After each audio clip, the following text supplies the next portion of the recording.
Eto na naman ako, pauwi na. Ay, grabe, nakakapagod. Pauwi na naman ako sa bahay na hindi naman sa akin.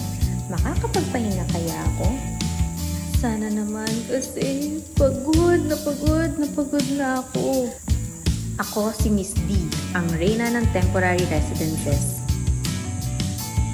Dito nga pala ako nakatira sa tito kong Frutos. Siya lang din kasi ang maasahan ko dito sa syudad dahil wala naman akong kakilala dito at matitirahan. Pero, bakit Frutos? Paano? Puro kasi siya. Hi Tito! Andito na po ako. Oh, buti dumating ka na. Nandito yung mga tiyahin mo kanina at ang daming iniwang ligpitin. Hugasan mo nga yung nasa kusina. Di pa nakakapagbaba ng gamit? Utos agad.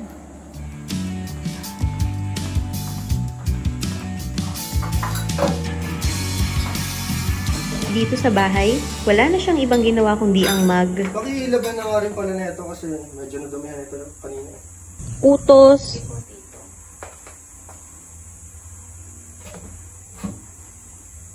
Ito rin mga ulan.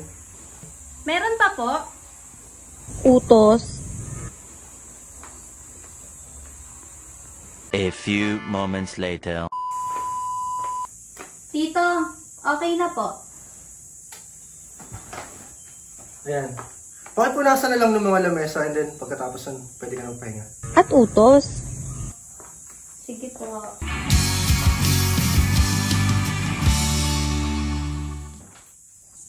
Nakakapagod na rin minsan ang pakiramdam na walang lugar na masasabing akin.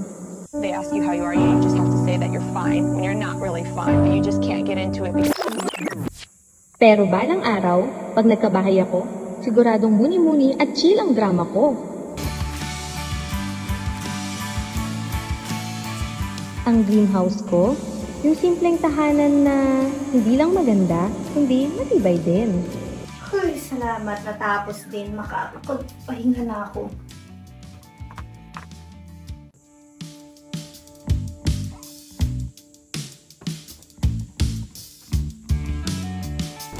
Itutulog ko na nga lang muna to. Sana pagising ko may sariling bahay na ako.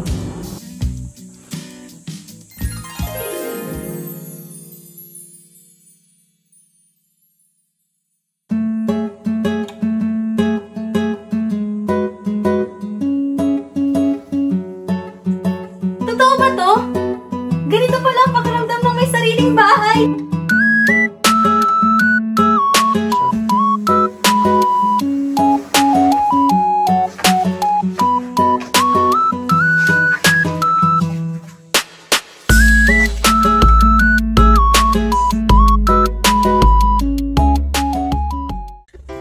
Nai-imagine mo na ba na meron kang sariling bahay? Na pagpasok mo pa lang, bubungad sa'yo ang living area. Dito, pwede nating i-welcome ang family, friends, manood ng TV. At kapag nagutom kayo, syempre, dapat lang na magsalo-salo tayo sa dining area. So, dito natin pwedeng ipunin ang ating mga kapamilya, kapuso, kapatid.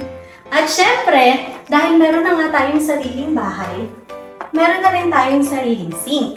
Kung saan, pwede rin tayong magluto dito. Malaya na tayong pwedeng pumili ng mga gusto nating lutuin. At ang pinakagusto ko sa lahat, ang toilet and bath. Very accessible siya. Imagine, sobrang komportable ng mag-CR dito. Maliban doon, hindi na ako maiilang at wala na mag-uutos sa akin kapag ako'y nagpapahinga na. Nandito na ang aking kwarto. Diba? Ang sarap sa pakiramdam na meron kang sariling bahay. Ay, tapos, kapag meron naman tayong bisita, meron pa akong extra 2 kwarto sa taas. Kaya ka. O, diba? Alam mo ng ganda-gandahan. Kung makikita natin na high ceiling. Kung meron kang anak, or kapatid, or bisita, meron pa akong 2 kwarto na pwedeng pagpilitan. Diba? Napaka-komportable. eh. Sobrang refreshing talaga. Ito na yung second room dito sa taas.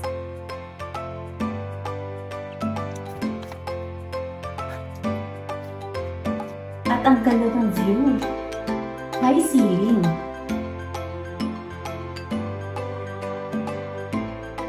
Kaya sobrang sarap talaga na ikaw na ang may-ari ng bahay. Walang mag-uutos sa'yo. Uy! Tito, paki-explain naman ang details. So, ang bahay na nasa likodan natin ngayon ay ang ating Jillian model na 55 square meter ang kanyang floor area na pwedeng itayo sa 84 square meter na lot area. Dito lamang yan sa Heritage Homes 13 Martires. Welcome to the life you deserve. Ulit-ulit natin. Welcome. 1, 2, 3, go. Welcome to the life you deserve. Mhm.